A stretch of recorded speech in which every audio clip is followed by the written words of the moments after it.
All right, moving right along to story number 2.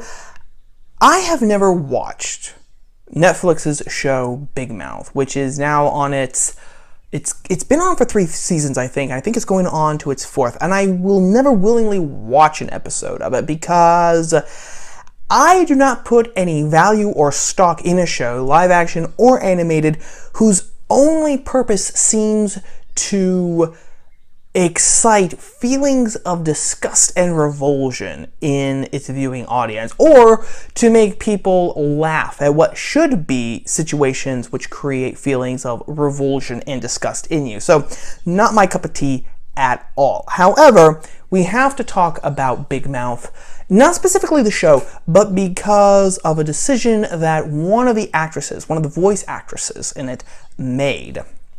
Actress and comedian Jenny Slate was playing one of the characters on the show, a girl named Missy. But after voicing that character for 3 seasons, she has announced that she is leaving the role of Missy. She is leaving the show Big Mouth because, surprise, surprise, you probably already know the punchline to this story.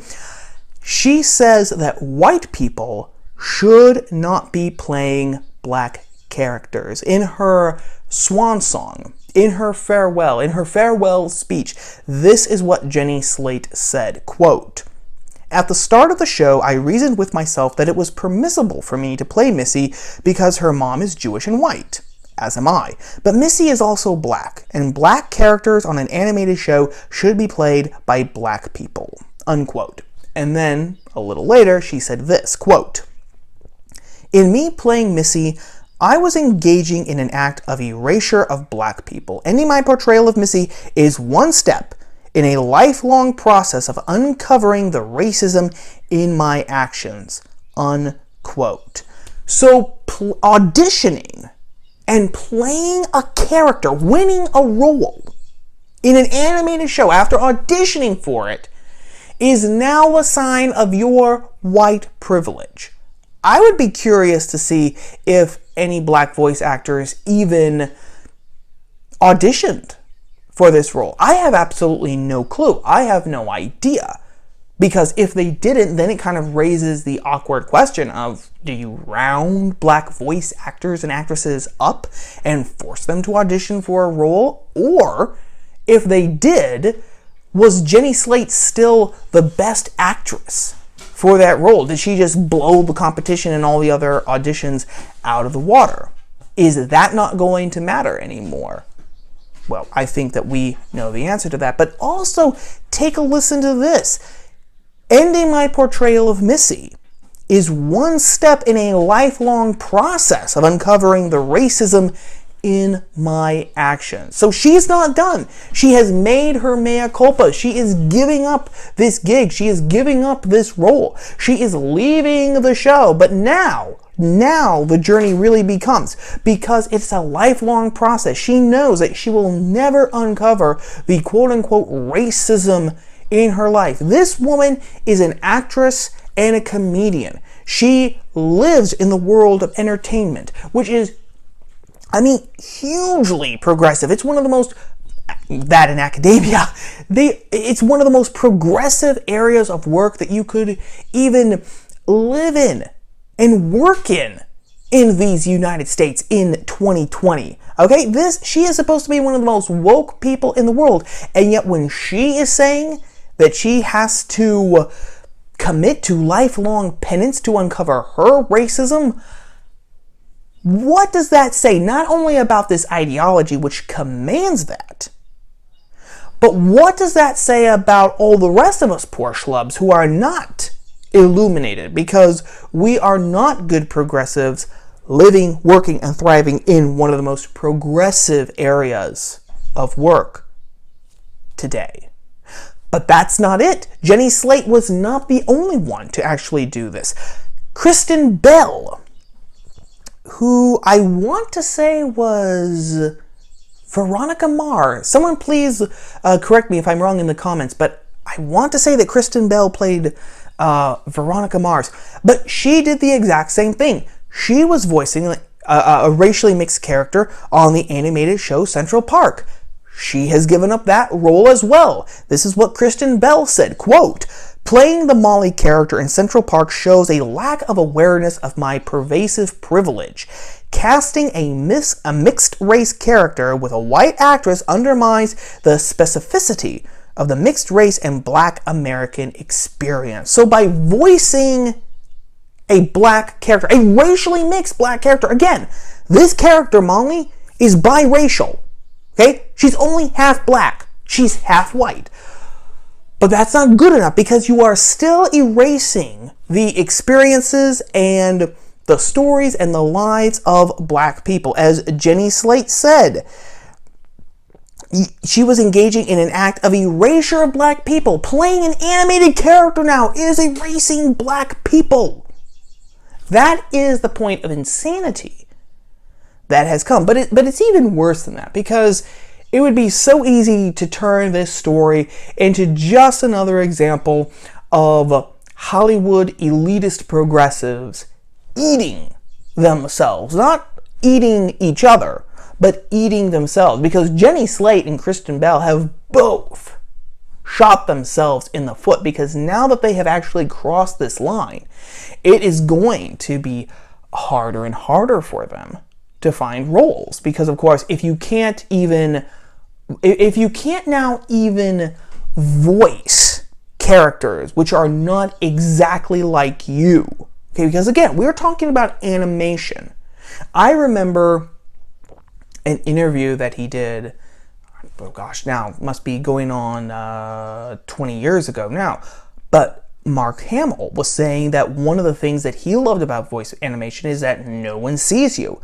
And so you can cast people in all sorts of roles. People, he said, that you would never even dream of casting in a live action movie, because there is a lot more freedom in animation, because it's just the voice that you need.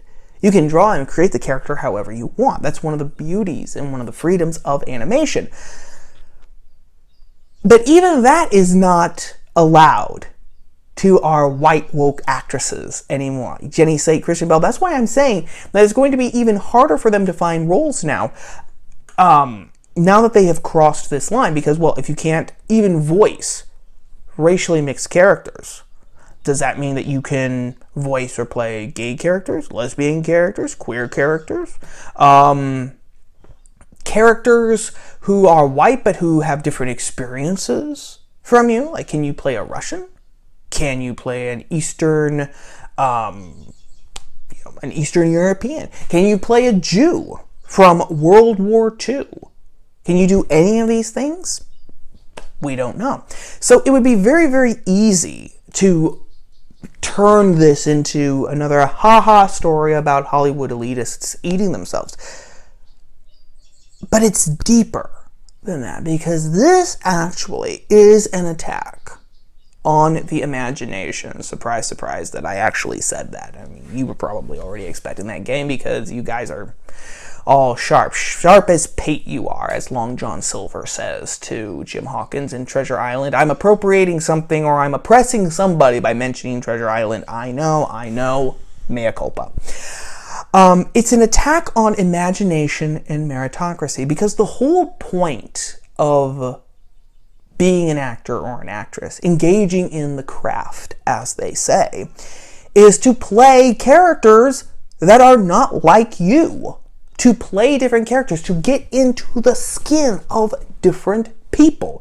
You can be rich, you can be poor, you can be a homicidal, psychotic sadist, you can be an angel, you can be a nun, you can be gay, you can be straight, you can be a cyborg, for goodness sakes. It's the sky is the limit. The only thing that limits you in the acting profession is your powers of imagination. As Christopher Lee said, the late great Christopher Lee said, if you have the right powers of imagination, you can do pretty much anything you want when you slip into that character and get in front of that camera.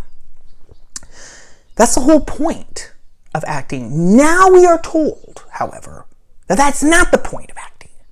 That is not the point of acting. The point of acting is to promote the ideology, to promote critical theory, intersectionality, identity, politics, forever and ever, amen. That's the point of acting. And this also gets into meritocracy, because if that's the point of it, like we've already seen, the best and the brightest people, the people who actually win auditions, may not necessarily get the role, because they may be the best actor or actress for this role. Again, talking either animation or live action, but they're not black, or they're not some part of the LGBTQIA2+ rainbow flag community, or they're not Hispanic, or they're not this or they're not that. They're not blind. They're not deaf. Is that actually that's a fascinating question now. Can an actor play a blind character, or is that appropriating blind culture? Because that's part of ableism, Can you play an amputee? Can you do any of these things? Even if you sell it, even if you get into this character's head, will that actually count when you make your audition? No, it won't. No, it won't. And this is going to come down to us. I mean, first of all, if you are thinking about getting into the acting business, this has just put a huge vice on your aspirations and on your potential, because now you are basically being told that you can only play characters that reflect you. If you are a white, middle-class, heteronormative, cisgendered woman, those are the only kinds of roles that you can play, and etc., etc., etc. Not only that, but this is going to come, but it comes down to all of us, whether or not we actually want to be actors or actresses or not. Because what it is saying is that our powers of imagination, we're not supposed to imagine new worlds. We're not supposed to imagine new people. We're not supposed to even be able to put ourselves into the shoes of someone else. And so figure out what life is like for them, which was, I thought, one of the whole ways that you became an ally or a non-racist, as they're saying these days. No, you can't do that. You stay in your lane, buddy, and don't you dare think about moving into any other lane. That's the first thing. The second thing, of course, is that, we like our entertainment. You can't stay plugged into the actual world 24/7. You'd go mad. We need a little cotton candy in our lives. How many times have we come back home from a long day's work and, we feel like we're the punching bag. We just want to prop up our feet, kick off our shoes, snap open a cold one, and just turn on something and just kind of turn our minds off. Get out of this world. We want to go into the world of Friends or the Big Bang Theory, or is Shannara still on the Shannara Chronicles? Oh, well, Amazon is making Lord of the Rings series. Apple is also making a series of Foundation. That's going to be horrible, I already know. But regardless of what we watch, we want that escape from reality. How are we going to get it when that escape is now mandated to only reflect reality? There is going to be no escape, gang. The ideology comes for you. That's the real point that I want to leave you guys with. The ideology comes for you. Even if you keep your head down, you don't say anything, and at the end of the day, you just want a little rest and relaxation, and you just want to watch one of your favorite shows. It doesn't matter. The ideology is there waiting for you. And it will have you, body and soul. It will have your allegiance, if through nothing else, through osmosis. Because, of course, everything will have to have, explicitly or not, some sort of message about how diversity is our strength, and these sort of actors and actresses voicing these sort of characters, that's erasing people. That is violence. And actually, just on a final note here, I wasn't planning on saying this, but it just makes me start thinking, if this is the way that the new world order is going to work, how many intersectional boxes do you actually have to check before you get a role? Okay, Jenny Slate is white and Jewish, like Missy's mom, but she still felt that her actually taking the role is violence against black people. So, how many intersectional boxes have to be checked before you can actually do that? And then again, because everything flows downstream to us, how many intersectional boxes are we going to have to check, right? Before we get a job, or we even get a slice of luck in getting a job, getting a promotion, etc., etc.